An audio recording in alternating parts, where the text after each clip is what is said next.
কোথায় কোথায় দিয়ে ঘুরে বেড়াচ্ছে।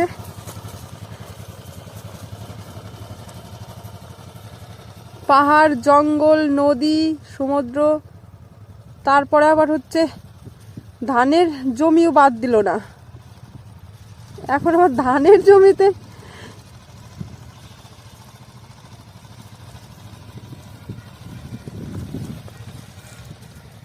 দুদিনের ছুটি পেয়েছে, কি করবে, বেশি দিনের ছুটি দিল না, এর জন্য হচ্ছে ধানের জমিতেই ঘুরে বেড়াচ্ছে। পাহাড়ে তো যেতে পারছে না।